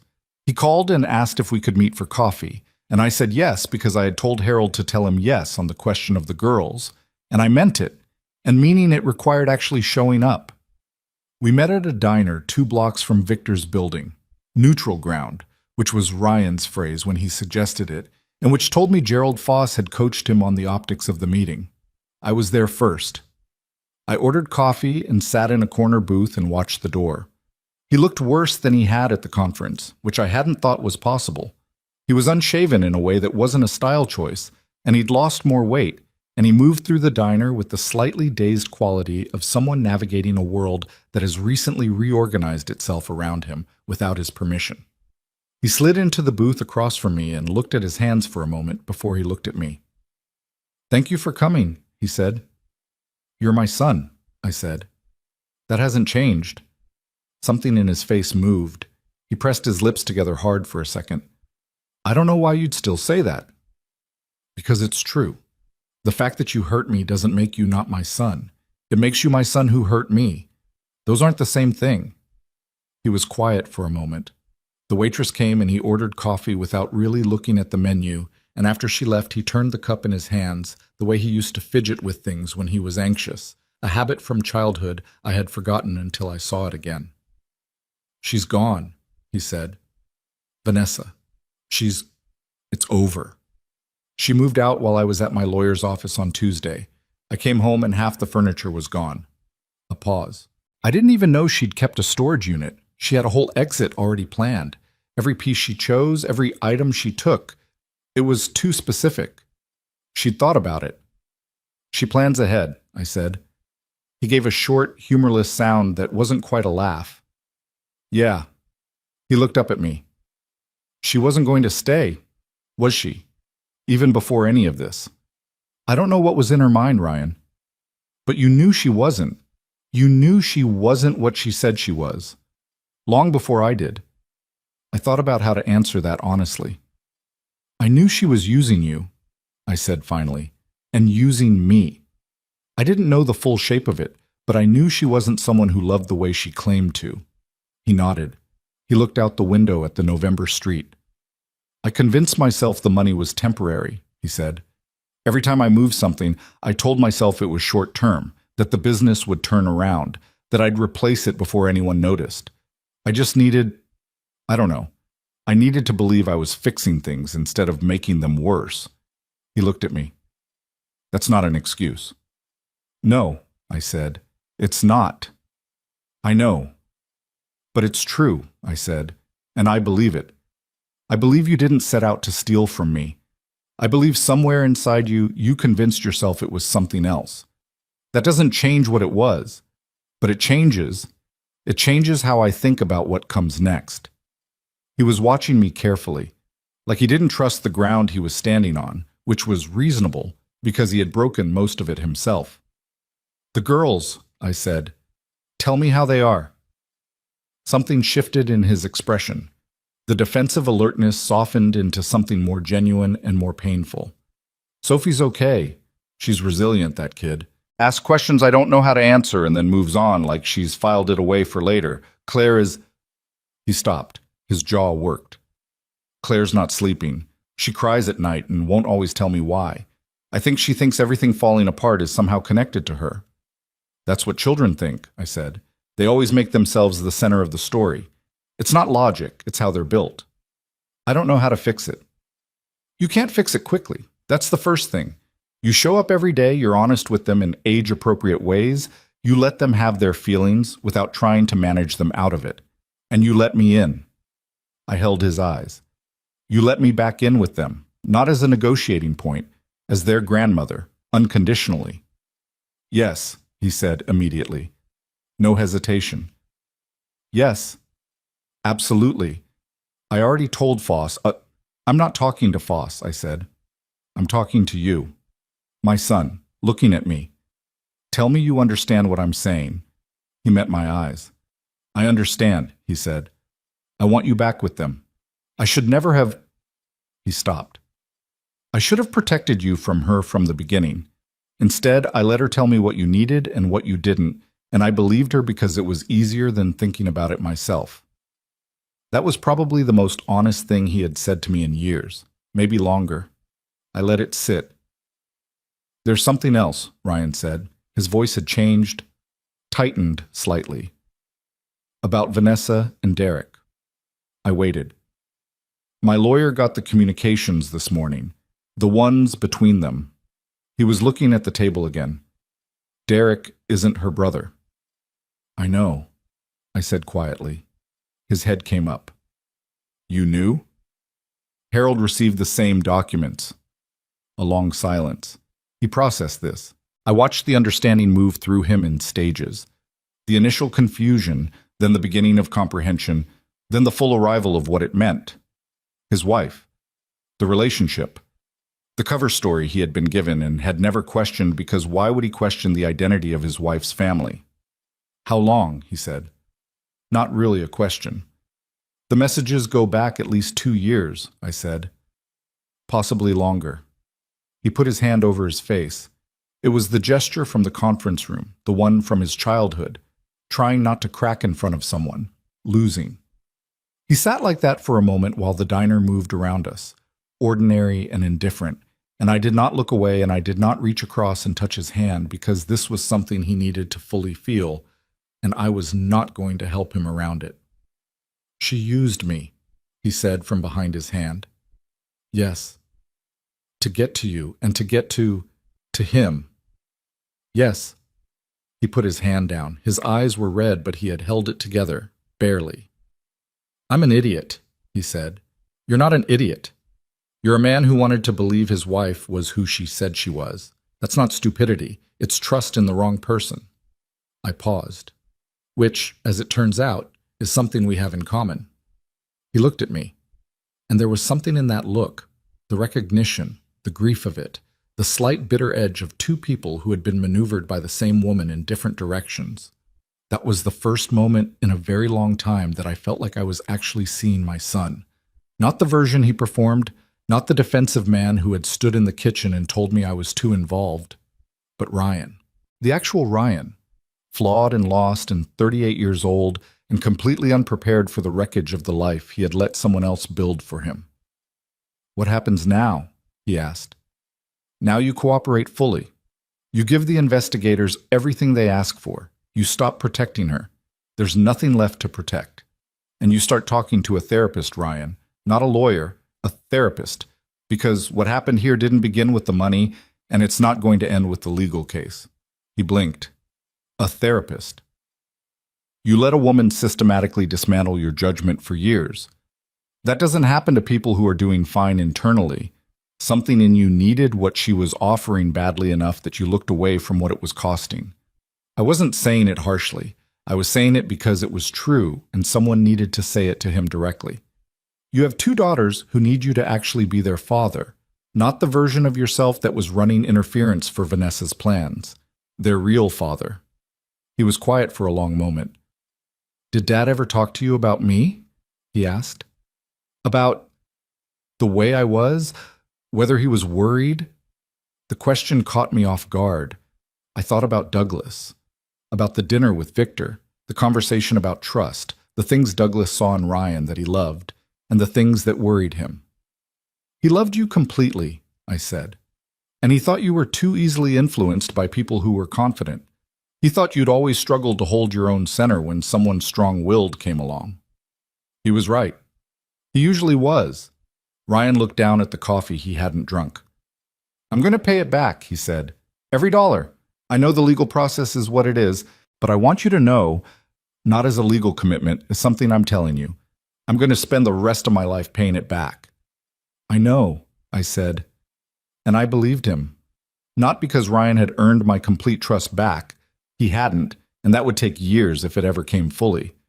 But because I knew the difference between the face of a man performing remorse and the face of a man actually inside it. Ryan was inside it. He was going to be inside it for a long time. One more thing, I said.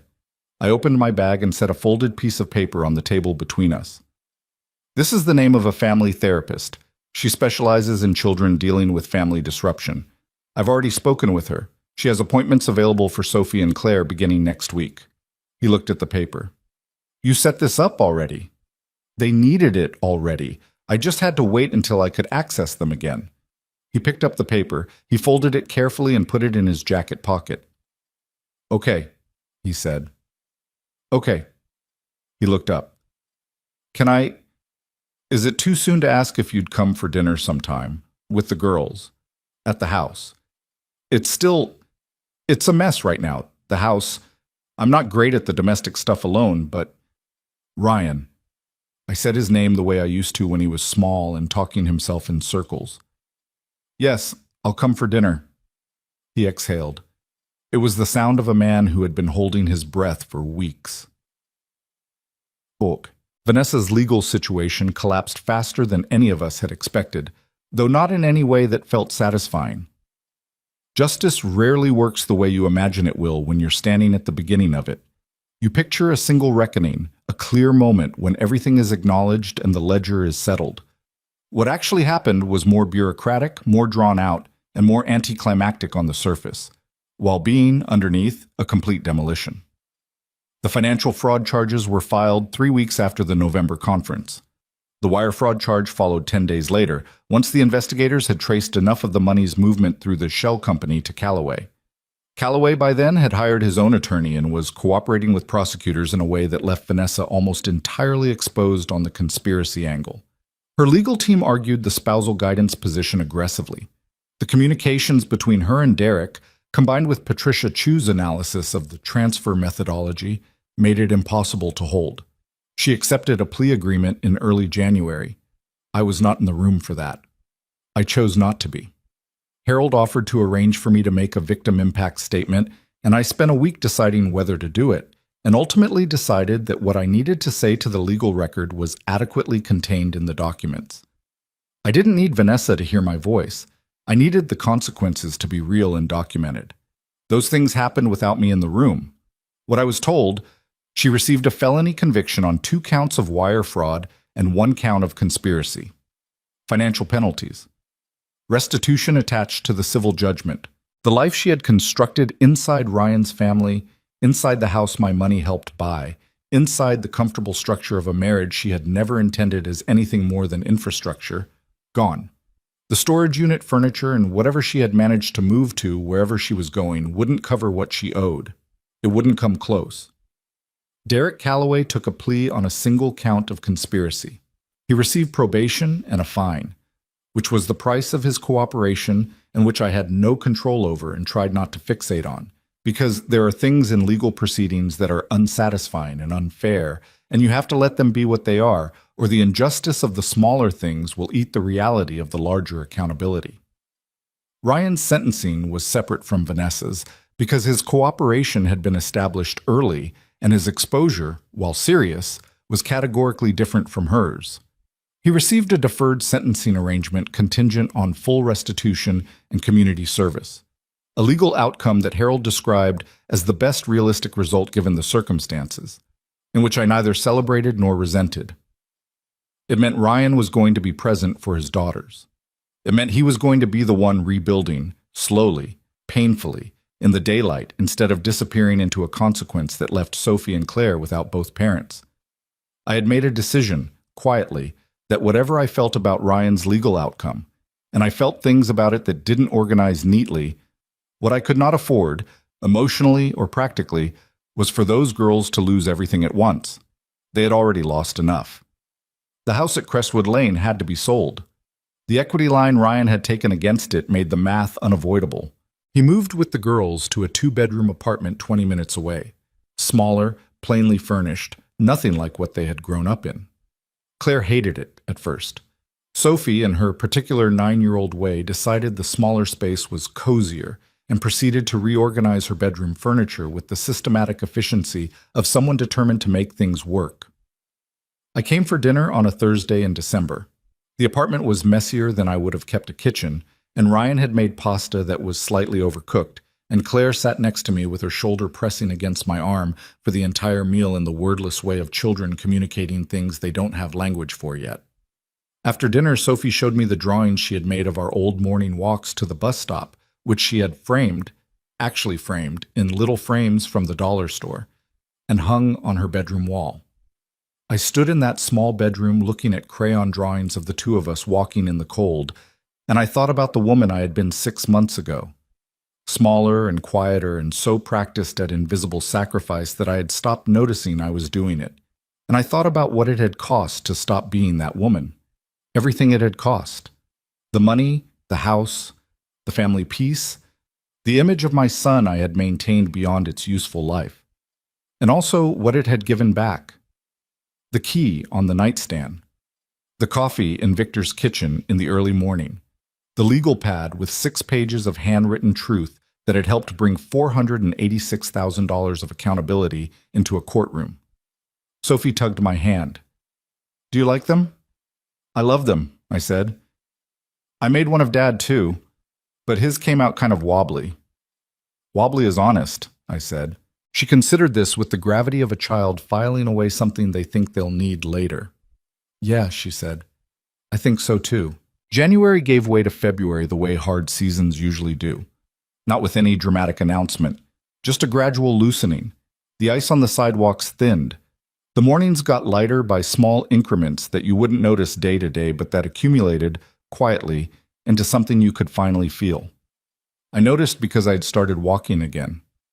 Every morning, early, before Victor's building fully woke up, I would go out into the city with my coat and my good shoes and walk for 45 minutes in no particular direction.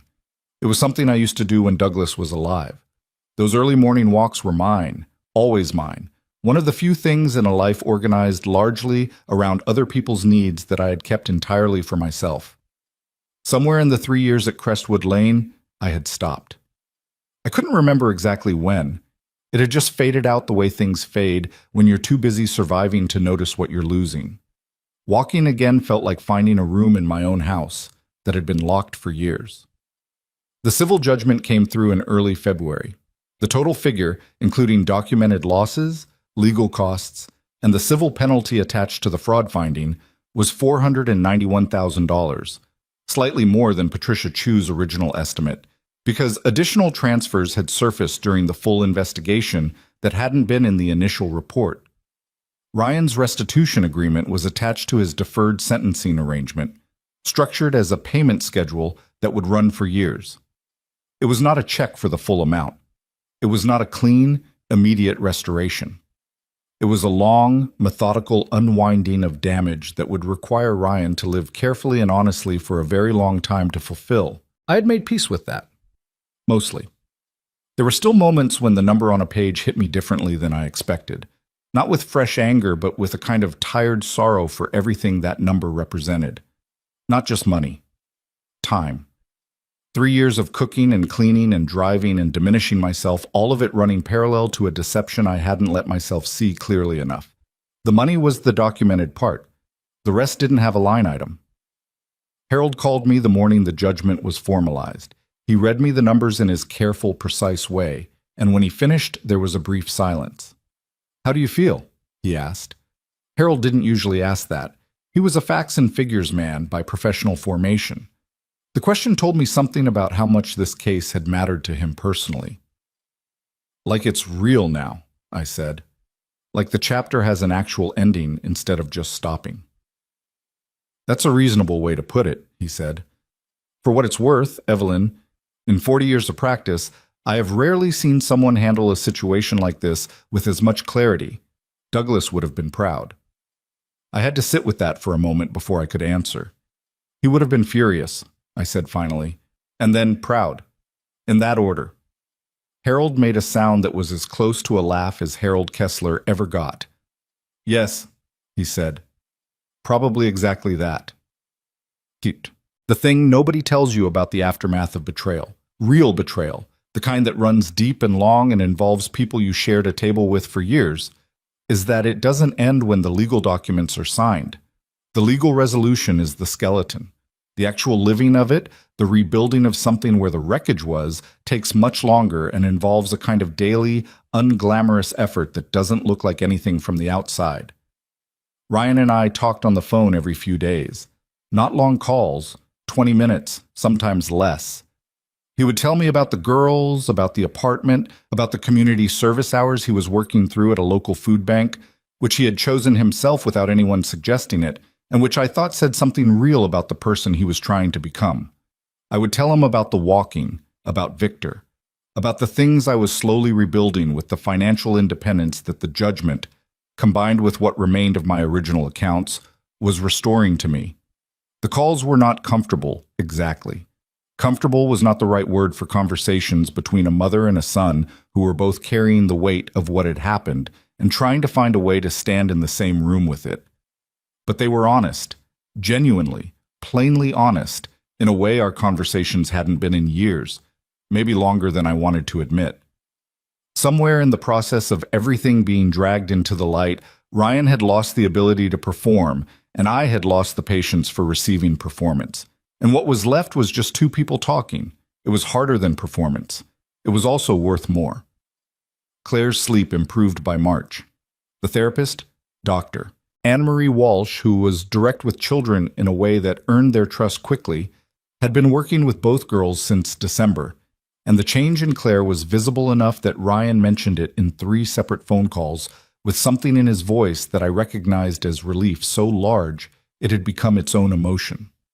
Claire had started drawing again, which she had stopped for a while in the worst of it. She brought me a drawing in March, a picture of the two of us sitting at a kitchen table, crayon rendered and slightly disproportionate, with the caption, "Me and Grandma making pancakes," written in her careful second-grade print. We hadn't made pancakes yet, at that point. She was drawing something she wanted, not something that had happened. I looked at that drawing and thought about Sophie's framed pictures on her bedroom wall, and about the way children carry hope in them so naturally, like it's just part of the equipment, and about how adults spend so much energy learning to replicate what children do by instinct. The following Saturday, I made pancakes with Claire at Ryan's kitchen table. They were slightly uneven because Claire added the blueberries herself in enthusiastic and non-uniform distribution. And the first batch stuck because Ryan's pan needed more butter than I'd used, and Claire ate 4 of them standing at the counter before we'd even properly sat down. It was a Saturday morning in March, in a small apartment kitchen that smelled like burnt butter and blueberries, and it was not perfect. And it was one of the best mornings I'd had in years. Tartag. Victor asked me to dinner in April. Not the kind of dinner we'd been having for months. The comfortable, practical dinners in his kitchen, Greta's cooking, documents and conversations, and the ordinary rhythms of 2 people sharing a living space. He asked me to dinner the way a person asks when they mean something by it. He made a reservation at a restaurant I had mentioned once, weeks earlier, in passing, a small Italian place I'd read about that I'd thought might be nice someday. And he told me about the reservation the morning of, not as a question but as an invitation, in the particular way Victor did things, not demanding, but clear. I looked at him across the breakfast table with the morning light coming in from the windows, and I thought about Douglas. Not painfully, just honestly. I thought about what Douglas had asked of him and what Victor had done with that ask, and the particular kind of character it takes to spend years honoring a promise made to a dead friend without turning it into something self-serving or dramatic. "Victor," I said. "Evelyn." "What are we doing?" He considered the question seriously, the way he considered most things. "I think," he said, "we're 2 people who have known each other for a long time and have recently spent 6 months being honest with each other under difficult circumstances, and I would like to have dinner with you at a restaurant that isn't my kitchen." That's a careful answer. "I'm a careful man."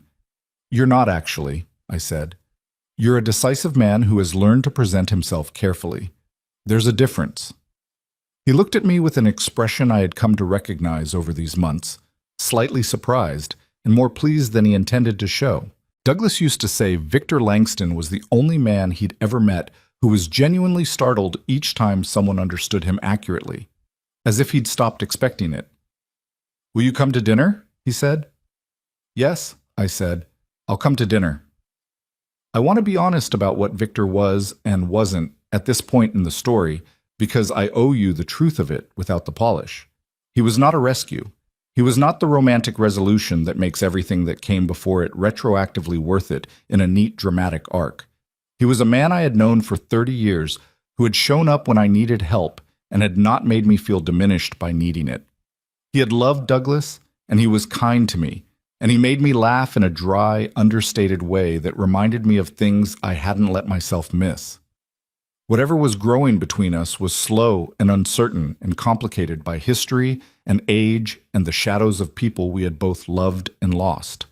It was not simple, but simple had never, in my experience, been the same as good. We had dinner. It was a fine evening. He ordered wine I didn't know and explained it without mansplaining it, which is a distinction I had enough years of living to appreciate. We talked about Douglas, but really talked about him, the way you can only talk about the dead after enough time has passed that the grief has settled into something more like carrying than drowning. Victor told me a story about Douglas I had never heard, from a business trip in 1987, and I laughed until my eyes watered, and it was the best kind of surprise, being given back a piece of someone you thought you'd already received entirely. Walking home in the April night, Victor reached over and took my hand, not dramatically, just took it the way you take something that belongs in your hand. I let him. Chad, by June, I had my own apartment. This was important. I want you to understand why. Victor had offered more than once to formalize a longer arrangement. The penthouse was large, the guest suite was mine in every practical sense. There was no reason logistically why I needed to leave. And I understood the offer, and I appreciated it, and I told him clearly, I needed a place that was mine, not borrowed, not graciously extended, mine, with my name on the lease, with my furniture choices, and my morning routines, and the right to make it as ugly or as beautiful as I chose without consulting anyone. I had given up my home once for love, and it had cost me in ways that went beyond money. I was not going to give up having a home of my own again for any reason, including a good one. The apartment was on the 8th floor of a building 15 minutes from Victor and 20 minutes from Ryan's place. It had 2 bedrooms because Sophie and Claire needed somewhere to stay when they visited. I furnished it slowly, deliberately, choosing things I actually liked rather than things that were practical or inoffensive. I bought a reading chair in a shade of blue that was too bold for the space, according to the furniture store salesperson, and I bought it anyway, and I put it by the window, and I loved it unreasonably. I hung photographs on every wall, real photographs, without asking anyone's permission. I put Douglas's watch in a small display case on the bookshelf, in the light, where I could see it. The first night I slept there, I woke at 3 a.m, the way I sometimes do, in the unfamiliar dark of a new place, and I lay still and listened to the sounds of the building settling around me, and I thought, this is mine. This is actually mine. I had not felt that in a very long time. The feeling was not triumphant. It was quieter than triumph. It was the feeling of a woman who had been homeless in her own life for 3 years and had finally, at 68, come back to herself. Sophie turned 10 in July, and we had a birthday party in my apartment because she asked if we could. She had decided, with the particular 10-year-old authority she now wielded, that my apartment was her favorite place, which she announced at Ryan's kitchen table one evening in a matter-of-fact tone that made Ryan smile in a complicated way and made me set my fork down for a moment. We hung streamers. Claire chose the colors, which resulted in a combination I can only describe as ambitious, and I made the lemon cake Sophie requested from Douglas's mother's recipe, the one with the slightly dense texture and the tart frosting that isn't fancy but is somehow always exactly right.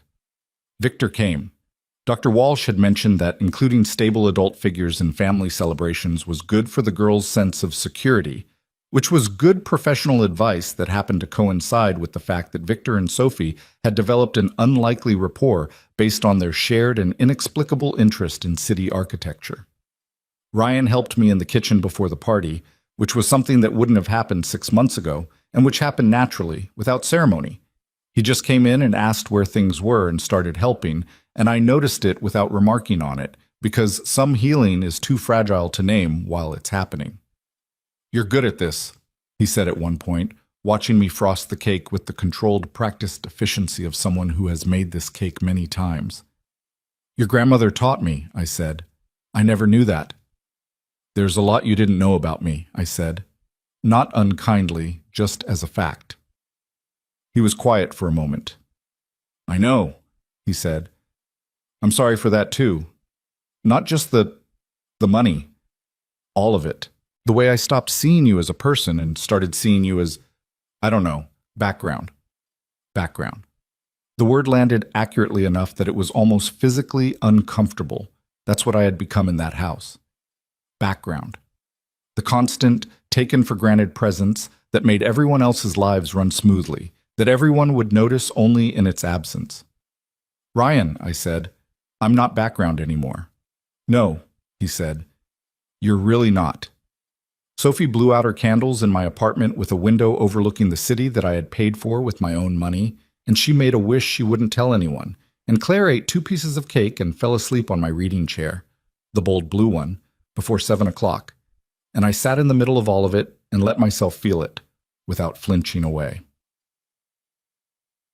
There is something I want to say to you directly, not as Evelyn Hartwell finishing her story, but as someone who has lived this and come out the other side carrying everything it cost and everything it gave.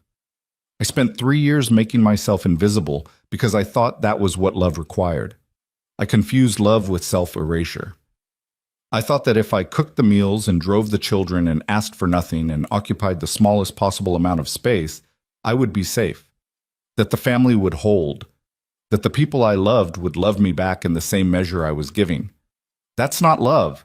That's a transaction that only works when both sides are honest. And when one side is using your love as a tool against you, all that self-erasure doesn't protect you. It just makes you easier to take from.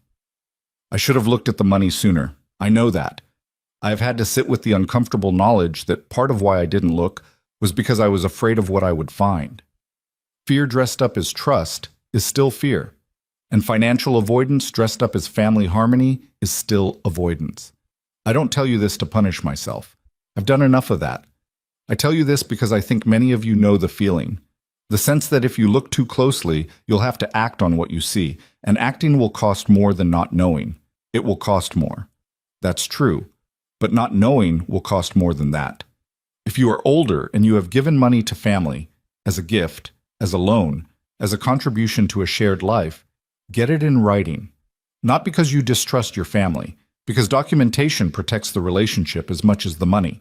It takes the ambiguity out of arrangements that ambiguity can corrupt. It means there is no room for reclassification later.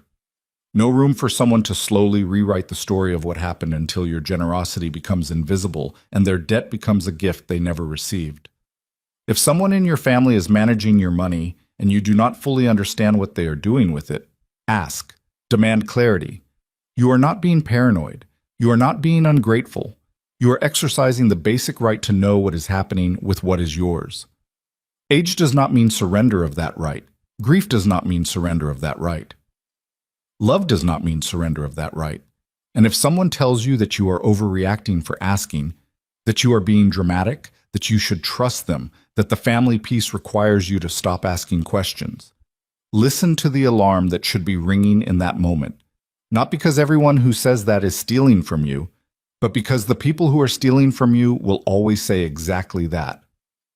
I am not telling you that families are enemies. Ryan is my son. I sat in his kitchen in March, and I helped him make pancakes with his daughters, and I watched him try, imperfectly and with real effort, to become someone those girls could be proud of. That is still possible. Accountability and love are not opposites. They can coexist. They have to coexist if love is going to mean anything real. But love without limits isn't love, it's a resource being extracted. And you, whoever you are, whatever your age, whatever your family situation, you are not a resource. You are a person, with dignity that does not expire with the years, with rights that do not diminish because you are older, with a self that does not belong to anyone else's plans. The woman who left Crestwood Lane with a suitcase was not weak. I want to say that clearly because I have turned that morning over in my mind many times, looking for the places I should be ashamed. There is grief in that morning. There is regret for what I didn't see sooner, but there is no shame in having loved my son. There is no shame in having trusted. The shame belongs to the ones who chose to exploit it. And I walked out. It is October now. A year almost exactly since the morning Ryan stood in the kitchen and told me to leave. The city is doing what it does in October. The light, that particular slanted gold, the leaves starting, the air with that edge that makes you pull your coat a little tighter and walk a little faster and feel despite everything, alive. I am standing on my balcony, in my apartment, with my bold blue reading chair visible through the glass door behind me, with Sophie's drawings on the wall and Douglas's watch on the shelf and a key in my bag that I never have to ask anyone's permission to use. Victor called this morning. We are having dinner tonight, the easy, ordinary dinner of two people who have stopped needing to explain themselves to each other. And I am looking forward to it with the uncomplicated warmth of someone who has learned, late but not too late, to accept good things without immediately looking for the catch. Ryan called too. He is coaching Sophie's soccer team this fall, which Sophie announced to me with the particular enthusiasm of a child who is surprised to be proud of a parent and is still getting used to the feeling. Claire drew him a picture of a soccer field for his apartment wall. He said she spelled coach as couch, and he was leaving it exactly as she wrote it. There are things that are still hard. There are weeks when the anger comes back quietly. Not the burning kind, but the low, tired kind that catches you off guard. Mornings when I add up what was taken and feel the full weight of it and have to consciously decide not to live inside that weight. The money being repaid in installments is a regular reminder of what was done, and sometimes the reminder is harder than others. Ryan and I have good conversations, and we also have difficult ones. Ones where the old patterns try to reassert themselves, where he gets defensive and I get cold, and we both have to stop and remember that we are trying to do something different now. Healing is not a destination. I used to think it was, that there was a point you arrived at where things were fixed. What I have learned at 68 is that healing is a practice. You do it daily, you choose it when it's difficult. You allow yourself the bad days, and then you come back to it because the alternative is staying in the wreckage, and the wreckage is not a home. Sophie called me last week, from her own phone this time. Ryan restored my number the day after the November conference, and she asked me to help her with a school project about important women in history. We talked for an hour about things she had never learned in school, about women who had survived losses and betrayals and built something real from what remained. And at the end, she was quiet for a moment, and then she said, "Grandma, do you think you're brave?" I thought about the 68-year-old woman standing in a kitchen a year ago with her hands flat on a table, making a decision about who she was going to be on the other side of this. "I think I became brave," I said. "I don't think I always was." "That's better," Sophie said, with the certainty of someone who has just worked something out. "If you're already brave, you don't have to do anything. Becoming brave is the part that counts." 10 years old. Douglas would have adored her. I stand on my balcony in the October light, and I think about all the women who will watch this story and recognize something in it. The slow erosion of self that happens so quietly you don't notice until you're looking for yourself and can't find where you went. I think about the ones who are still inside that erosion right now, who are cooking the meals and driving the children and asking for nothing, who are telling themselves it's fine, it's family, it's temporary, it's love. It might be love. Love can coexist with harm. That is one of the most difficult truths I have ever had to hold, but love cannot ask you to disappear. Anyone who loves you and asks you to disappear, whether they use that word or not, is not loving you the way you deserve to be loved. You deserve to take up space. You deserve to understand where your money is and what it's doing. You deserve to ask questions and receive honest answers. You deserve a key that is yours, a door you open without asking permission, a morning that belongs to no one but you.